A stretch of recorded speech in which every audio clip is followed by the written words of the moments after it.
Hello, everybody.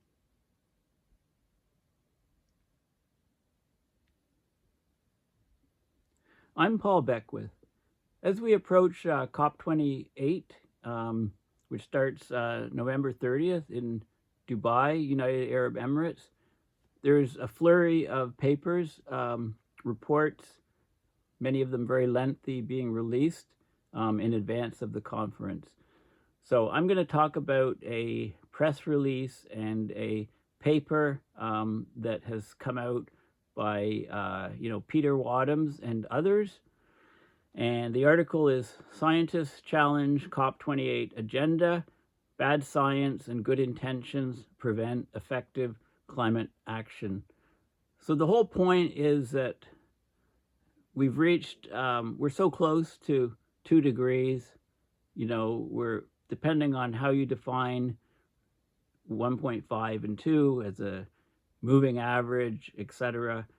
We've reached 1.5. I mean, if you define a whole year of average temperatures above that value, 1.5, 2023 is it. We've reached it. If you talk about it as a 10-year moving average or a 20-year moving average, which is what the policymakers and governments will switch to so that they can still say 1.5 is alive. It's just it's utterly ridiculous. I think somebody should suggest to the UN and the IPCC and the governments and policymakers, hey, let's have a new baseline. It started as 1750 was the original baseline, and then very quietly everybody shifted to the 1850 to 1900 baseline. So let's quietly shift to a 2000 baseline, and then we can say global average temperature is 0.65 above that and still talk about 1.5 alive. Other than that, it's absurd. But anyway, that's my rant. Basically it's becoming clearer and clearer to any sane person that the reduction of carbon has failed, and also a lot of the scenarios to keep to a livable planet, the UN scenarios involve massive carbon dioxide removal, capture through we don't know how to do that yet at scale, but nobody talks about cooling the planet, solar radiation management techniques. And I think we're at the stage where, well, I've said for a long time, we need this 3-legged bar stool. We need to slash fossil fuel emissions. We need to remove carbon from the atmosphere, both carbon dioxide and methane. And we need to cool the planet using solar radiation management to buy us time to do these other things. I've talked about this as a 3-legged bar stool, for many years. So now this paper comes out talking about how we absolutely need the solar radiation management, and they call it climate cooling. Okay, so let's go into this paper which just came out, and this is a very, very important paper, so I highly recommend that you have a good look at it and try to understand it. So basically, where does it appear, first of all? Okay, it's a preprint. It's not been peer-reviewed yet. It appears on Earth ARXIV, and this is version 4 of this preprint, which I will show you in detail. This organization, Earth XRXIV, has been active since 2017. It's a preprint server devoted to open scholarly communication. So people put their papers on this, and then they get feedback from open source feedback from anybody, not just from scientists, and then they can modify the paper and post additional additions, etc. So this is the version 4.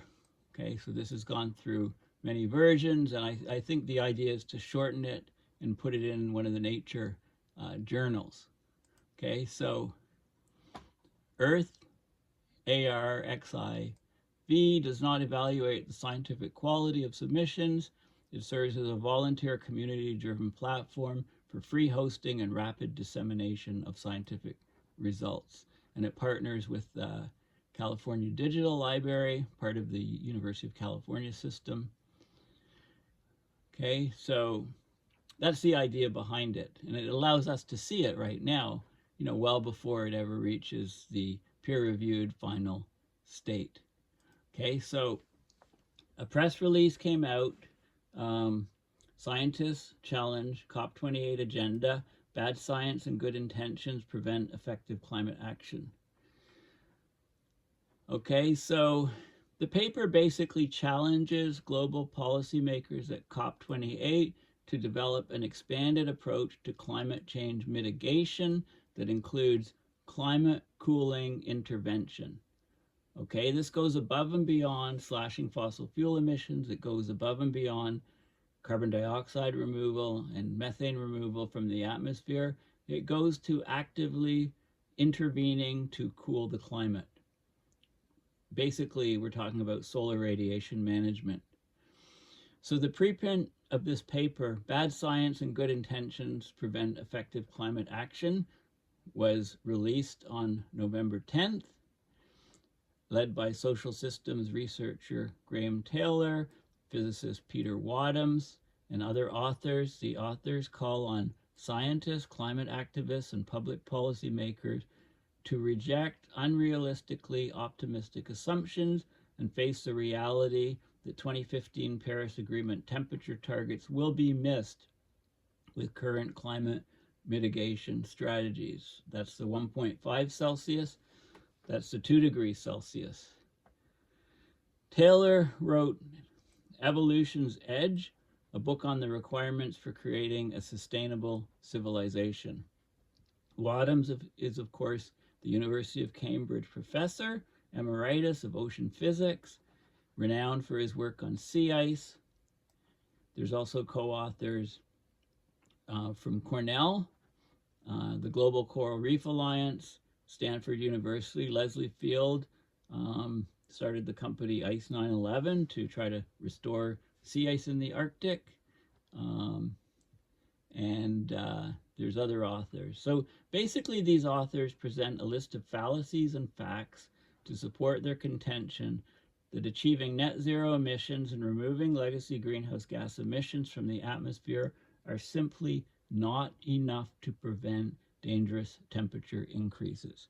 Now it says global warming has not yet breached 1.5. Well, 2023 is going to be above 1.5, about 1.54 when we get to the new year. It says at current average temperature increase of 1.2. Okay, so we've jumped up. We've jumped up about 0.3 degrees. That's the big question. James Hansen explains why, in his view, this happens in his Global Warming in the Pipeline paper. But the climate change impacts that are occurring now, the melting of polar ice, rising ocean temperatures and sea levels, droughts, extreme weather events, more intense forest fires, deadly heat waves, are already both devastating and dangerous to humanity. Of course, some critical climate tipping points have already been crossed, more are being rapidly approached.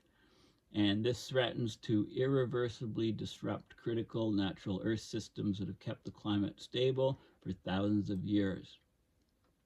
So the 1.5 C and 2 C limits of the Paris Agreement are essentially too high. That's what this paper is saying. Instead of allowing global average temperatures to rise further, they must be lowered to levels that maintain a safe and stable climate.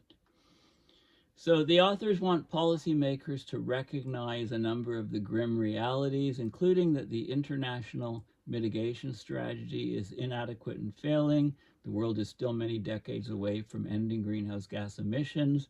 The risks of catastrophic climate change are real and increasing, and meeting net zero mid-century emissions targets are unrealistic because they rely on rapid, massive deployment of presently undeveloped and unproven technologies such as carbon capture and storage. Okay, so basically the paper is arguing that a realistic and credible overshoot risk management plan must combine three approaches. One, we have to rapidly reduce greenhouse gas emissions. We're going the opposite direction, of course. We have to deploy large-scale carbon dioxide removal to reduce atmospheric carbon concentrations. And three, we have to use climate cooling measures, that's solar radiation management, across a range of scales to maintain temperatures within safe limits until we can do 1 and 2, basically. Okay, this sounds exactly like the three-legged bar stool. Okay, given the catastrophic costs and risks of accelerating climate change, it's essential to give priority to researching all overshoot and mitigation risks and options, including all potentially viable climate cooling methods. Okay, so basically, if we don't do this, if we don't prioritize a feasible overshoot risk management plan, or we risk irreversible catastrophic damage to the biophysical and physiochemical systems that support human civilization. Okay, so very, very strong words. That's the press release. And then there was a 5-page summary, okay, connected with this paper. And it's basically arguing, yeah, the temperature limits that the IPCC is using are just too high. The 1.5, the 2 degrees Celsius are too high. You know, we're in grave danger from the climate going into, going into, you know, completely destabilizing. The Paris Agreement has created confusion through a political focus on maximum acceptable temperatures and reducing greenhouse gas emissions, rather than on the need to stabilize the climate through eliminating the Earth energy imbalance, which is the difference between the amount of the sun's energy arriving at the Earth and the amount returning to space. Okay, talk about James Hansen's paper, Warming in the Pipeline. Atmospheric CO2 concentrations are higher than they've been for 3 million years, when sea levels were 15 meters higher and trees were growing in polar regions. So net zero emissions alone, or coupled with CDR, will not restore EEI or prevent temperatures and sea levels from rising to ever more dangerous levels. So we absolutely require, at this stage, to use solar radiation management, which they talk about here as climate cooling interventions. Okay, and it talks about the IPCC and their work, but there's serious errors in emissions. Okay, they fail to convey the reality and severity of the climate crisis and the urgent need to act. Reports are arrived at by consensus that allows self-interested governments to moderate or veto the final wording. Many key issues are ignored or downplayed, like climate feedbacks, climate tipping points, the role of fossil fuel interests in obstructing mitigation efforts, the need for humanity to shift away from meat-based diets. Okay, the biggest dangers are associated with these climate tipping points. They're nonlinear, irrevocable changes in the climate. There's overwhelming evidence that the present amount of warming is nearing or has already crossed critical tipping points. The only surprise is how unprepared we appear to be in view of the accelerating frequency of increasingly dire reports of disastrous floods, forest fires, desertification, bleaching coral reefs, and shrinking sea ice. Alarm should be ringing, right? Climate emergency, what does that mean? You know, it means we need to act like it's an emergency. And also the way that the IPCC scenarios are posted, they regularly include carbon budgets that have only a 50 or 66% likelihood of meeting climate targets. That is, the analysis seemed to accept risks to the Earth system and to human civilization that we would not permit in our own lives and that would not pass the safety standards of any competent regulatory body. We do not have decades to prevent dangerous climate change. The climate crisis is here now. The grim truth is that dangerous climate overshoots are already occurring. The world is still many decades away from ending emissions of greenhouse gases. the international mitigation strategy is inadequate and failing. The risks of catastrophic climate change are real and increasing. It argues that catastrophe is not inevitable. It will only occur if we fail to develop and deploy safe, realistic mitigation strategies. These will require the application of rapid climate cooling measures to reduce risk during the long time it will take to decarbonize the global economy and restore a safe, stable climate. Okay, the main obstacle to considering climate interventions to cool beyond emissions reductions and CDR is the opposition of many well-meaning scientists and environmentalists to further investigating and potentially deploying climate cooling measures and technologies. You know, they argue that the risks of climate interventions are greater than the risks of not intervening. The main concern is moral hazard, fear that cooling global temperatures will give fossil fuel producers more excuses to continue polluting.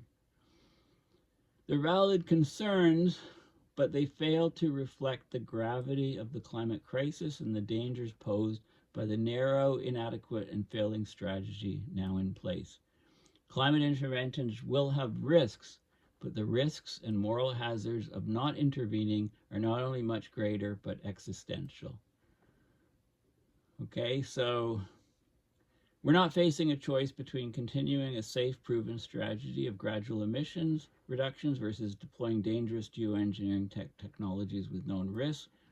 The choice is between pursuing an inadequate strategy that will almost certainly fail with disastrous consequences, or researching the still unknown benefits and risks of a variety of climate cooling measures, ranging from small and local to large scale, that could be a critical part of a safe, viable strategy. Okay, so the genie's out of the bottle. China, the US, and other countries are already researching geoengineering. As temperatures rise, it's inevitable that climate interventions will be made to prevent the increasing occurrence of crop failures and other disasters. So we need an international program to research safe climate cooling methods to forestall the possible unilateral deployment of untested technologies by individual countries or by individual billionaires, for example. Okay, so climate cooling is not an alternative to emissions reduction or carbon removal. The Earth energy imbalance must be rectified.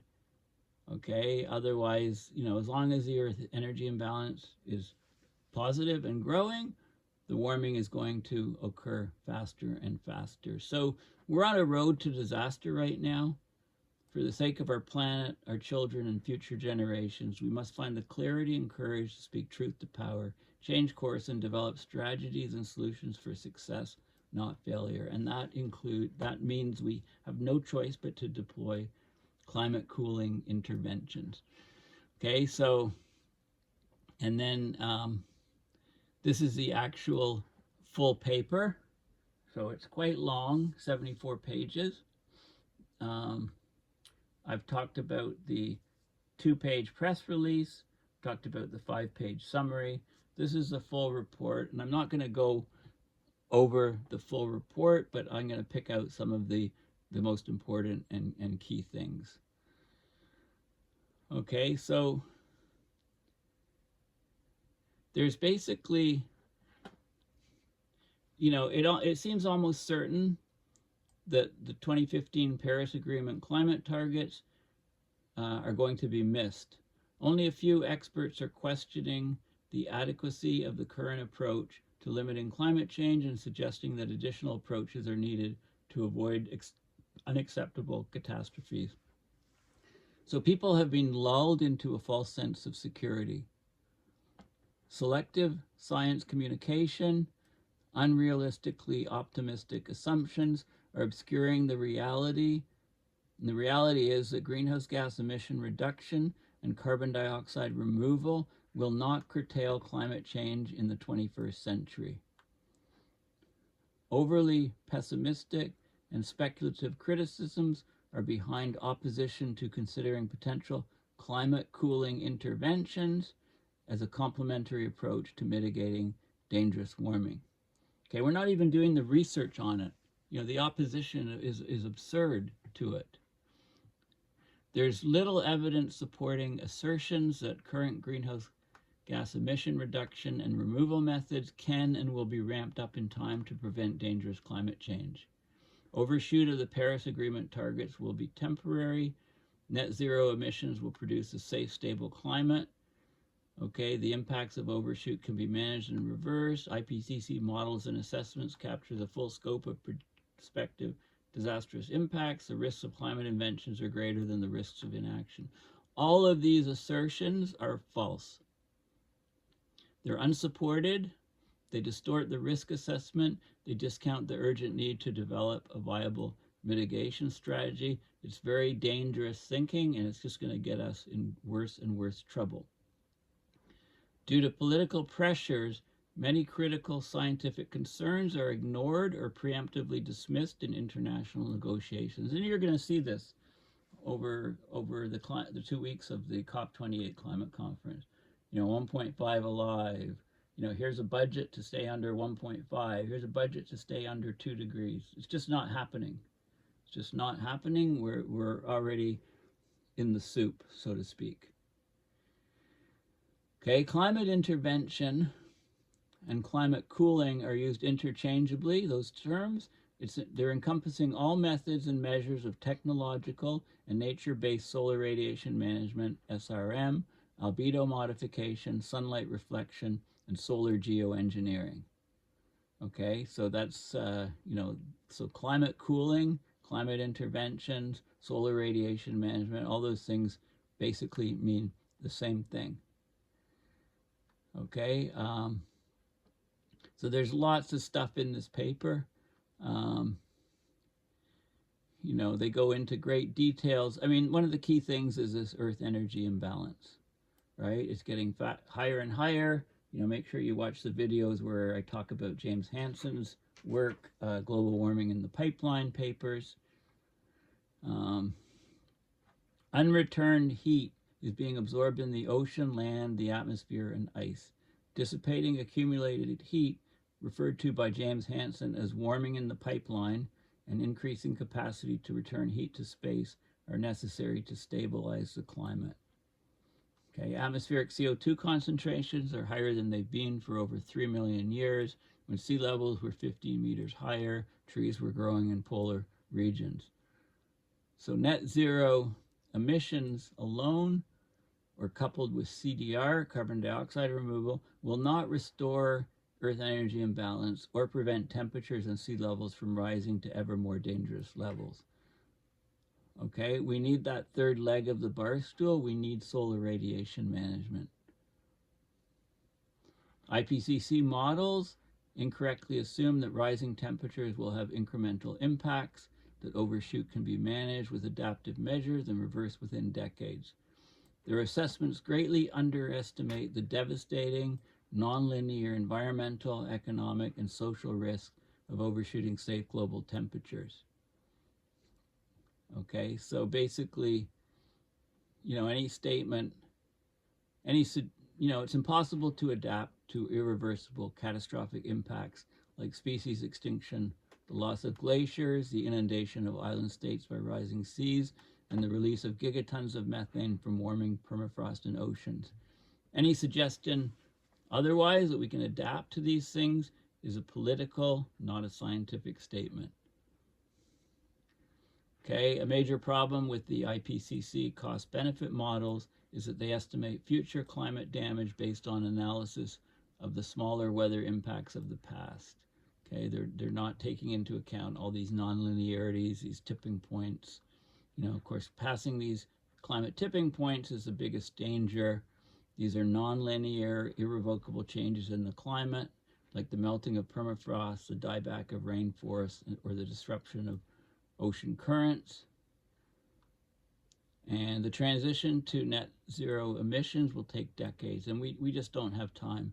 Alarm bells are ringing, and the IPCC scenarios regularly include carbon budgets that only have a 50 or 66% likelihood of meeting climate targets. Right? So the analysis seems to accept risk to the Earth system and to human civilization that we would not permit in our own lives and that would not pass the safety standards of any competent regulatory body. Okay, the moral hazard I've mentioned.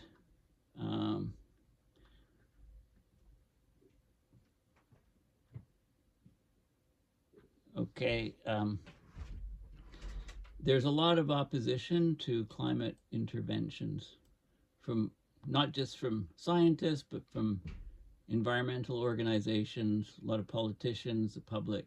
People are scared of it. They believe that even researching new technologies is dangerous, as it will legitimize their use. To reduce the risks of negative side effects, they're calling for an international moratorium on all geoengineering research. This position is mistaken for two reasons. First, the genie's already out of the bottle. China, the US, other countries are already researching geoengineering. As temperatures rise, it's inevitable that climate interventions will be made to prevent the increasing occurrence of crop failures and other disasters. There's an urgent need to develop an international program to research safe climate cooling methods, and also to forestall the possible unilateral deployment of untested technologies by individual countries or wealthy individuals. Without scientific research and testing, the international community will not be able to evaluate the relative benefits and risks of using various geoengineering measures. Dozens of potentially useful methods have been proposed for cooling the climate and removing greenhouse gases, right? So they need to be evaluated and assessed scientifically. Okay, and then there's, summaries of fallacies and facts, why climate targets will be missed. Some people still believe that international climate targets can still be met using current mitigation strategies, right? The AR6 report and most experts recognize the climate target of 1.5C will be missed. It's basically dead as a doornail. The 2-degree target will likely be missed. We'll hit that target within 10-15 years.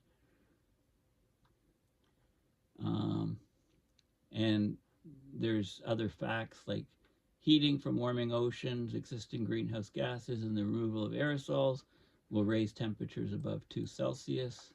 Fact 1.2, greenhouse gas emissions are still rising and pledges are insufficient and they'll take decades. Strategies for climate stabilization rely on deploying unproven and as yet undeveloped technologies to remove large amounts of atmospheric CO2 and counter the increasing natural emissions caused by climate change, by a warming planet.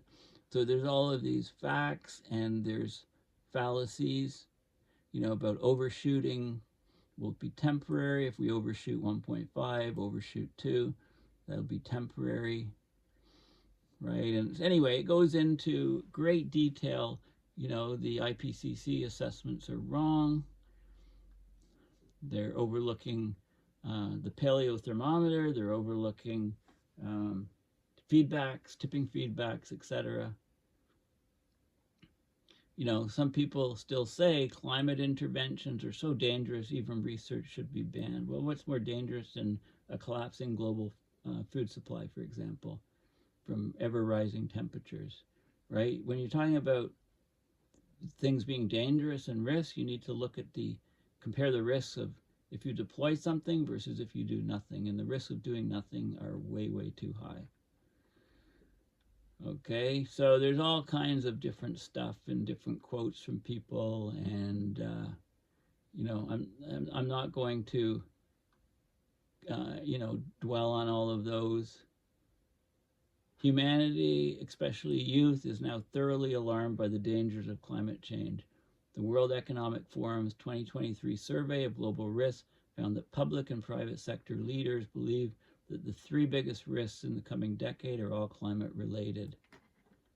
In contrast, geoeconomic confrontation, i.e. with China, comes in 9th. Okay, so the international climate strategy today is just wrong. Okay, we have to challenge and change this doomed strategy or risk destroying life on Earth as we know it and the future of our children and generations to come. Okay, so basically, you know, these are some sort of possible global temperature risks and trajectories. This is the current trajectory. You know, 2000, 2050, 2100, ever rising temperatures, committed warming, right? This is the increase if all national mitigation plans are implemented, right? Plans that haven't been yet implemented and they're unlikely to be.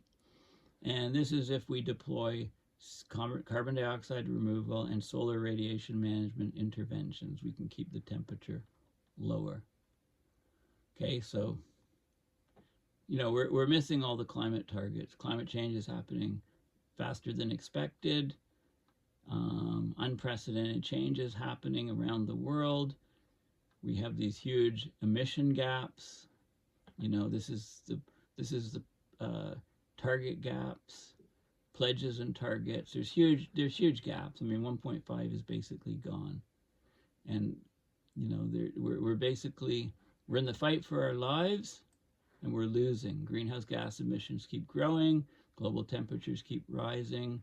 Our planet is fast approaching tipping points that will make climate chaos irreversible. We're on a highway to climate hell with our foot still on the accelerator. That was the UN Secretary General at the opening of COP27. Okay, you know, and there's more and more facts about what's happening and why. You know, it's a very detailed paper. Net zero emissions will not stabilize the climate. You know, this is one of the key plots here. Earth's energy imbalance, 12-month running mean. Okay, and it's rising at ever faster rates. As long as this is above, as long as there is an Earth energy imbalance, we get warming.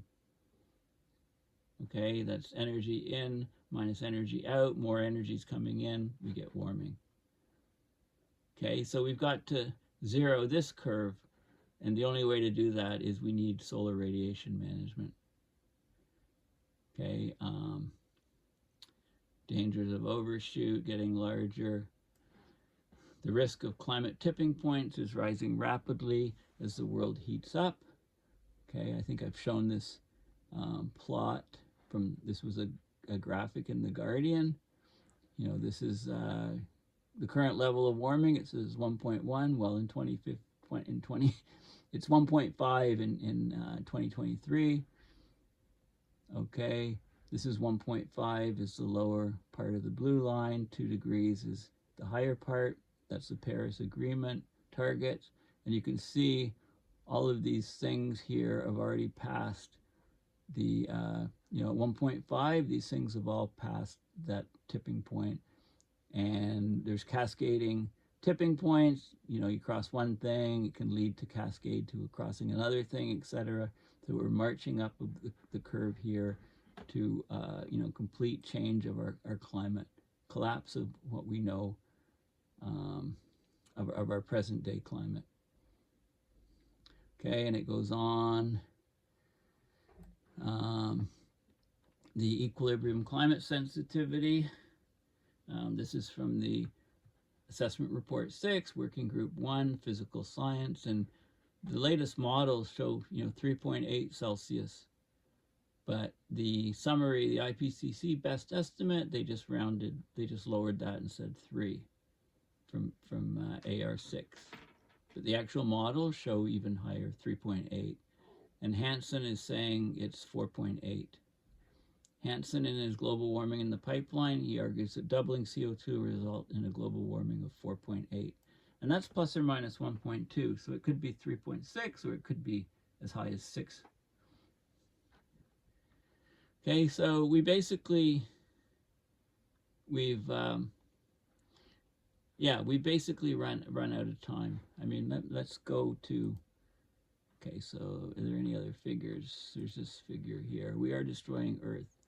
Could you kindly rephrase that in an equivocal, inaccurate, vague, self-serving, and roundabout term that we can all understand? This is government. This is scientists. Research is concluding we're destroying the Earth. There's no way to sugarcoat this. Developing a feasible climate overshoot risk management plan. Need to assess the overshoot risks, the impacts, timelines, duration, costs, including existing greenhouse gases, projected additional emissions, committed warming, thermal inertia and lags, aerosol masking, technological, economic, and political inertia, positive feedbacks and tipping points, determine the requirements for preventing dangerous climate change and restoring a safe, stable climate, assess the likelihood that the Paris Agreement will prevent dangerous climate overshoot. These mitigation strategies include NDCs, nationally determined contributions, strengthen future efforts, carbon dioxide removal interventions. So we need to deploy basically solar radiation management. We have no choice at this state. Okay, yeah, there's loads of references to all of this stuff in the paper. So we're at page 48, and there's 26 pages of references, basically. And there's also some sections in here where I don't know if I can find them right now, but there's a whole bunch of sections on what we actually mean. Here we go, right here, I believe. Okay, I just want to go through some of these. Okay, so negative emissions technologies and carbon dioxide removal. Okay, so it's assumed by a lot of the favorable scenarios. I mean, we've got to the point where they need to assume we can scale up and have these large carbon dioxide removal technologies to lower greenhouse gases, to soak up the fossil fuel emissions that we've submitted, to massively expand carbon sinks. Okay, so approaches for removing CO2 have mostly focused on afforestation. I think they're all listed down here. Yeah, so let's go right down here. So potentially viable negative emissions technologies, they call them. That's when you see negative emissions technologies, they're talking about carbon dioxide removal. So some of the viable things are afforestation, which is planting trees in areas that have previously not been forested.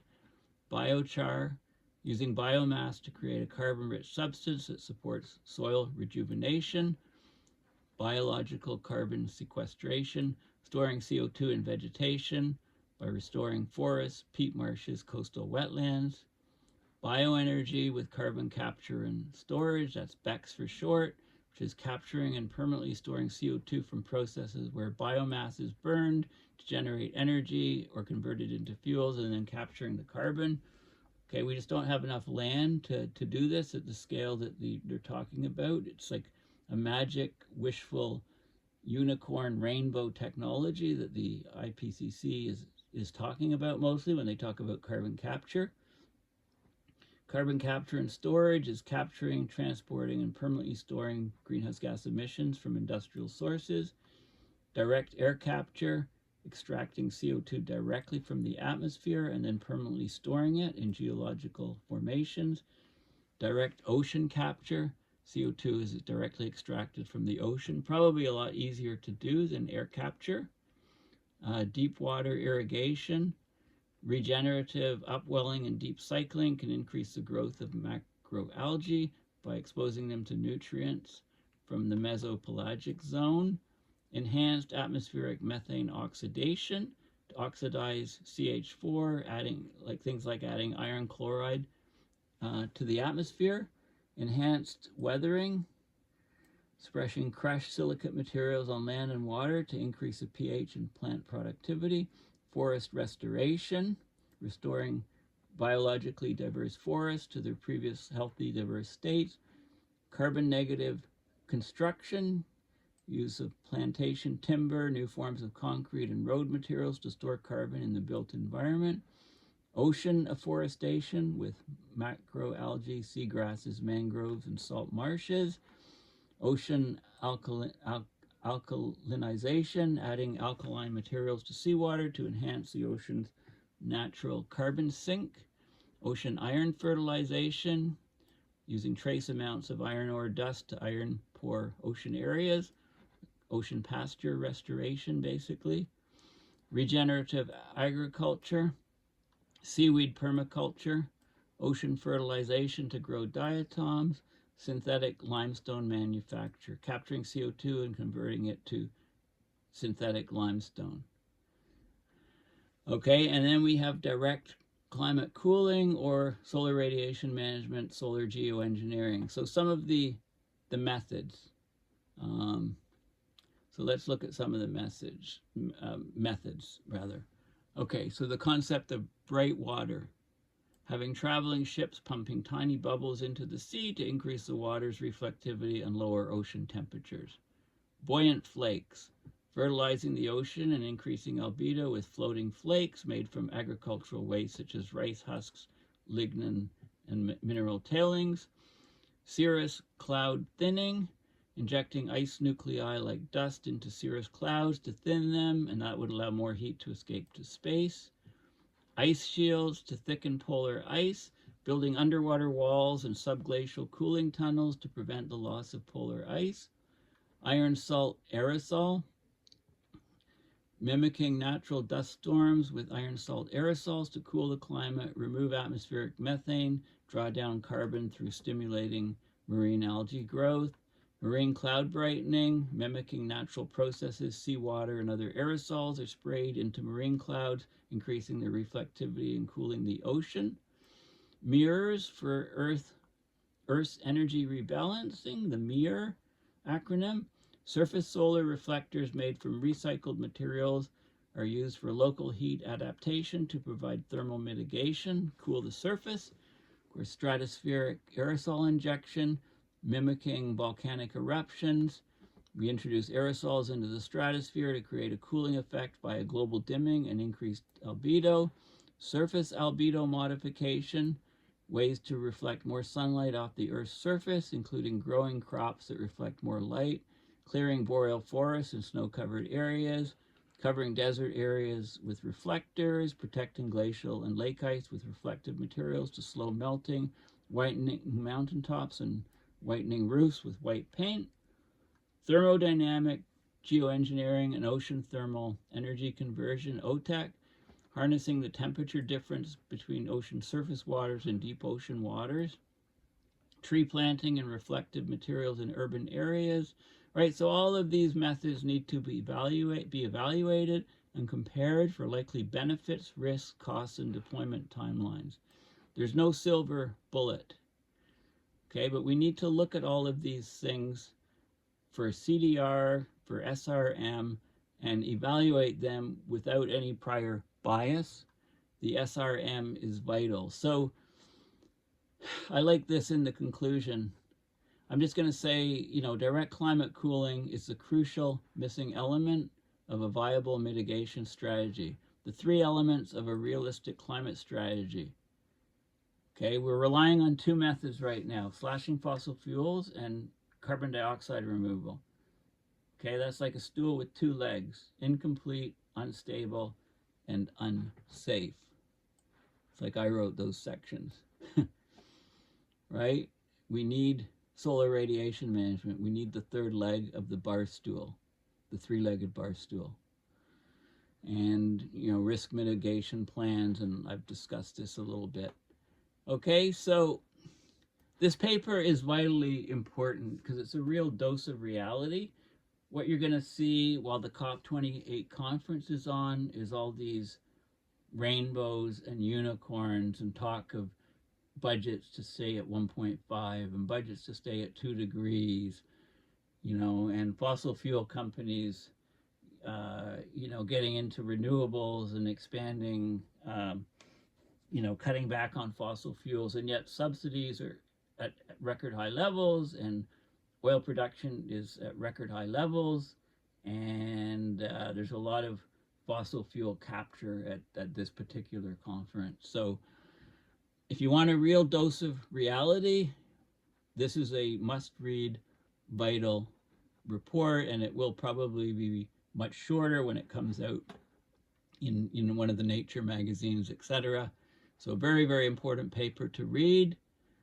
And this is the 5-page version, summary version, and then there's a press release, which is 2 pages. You know, all very, very important stuff. So thank you for listening. Please consider going to my website, paulbeckwith.net, and donating to my PayPal to support my research and videos as I try to join the dots on abrupt climate system mayhem. Thanks again, and bye for now. I'll put all the relevant links to the news release, the 5-page summary, and the actual full document in the introduction, the blurb on this YouTube video. So thanks again, and bye for now.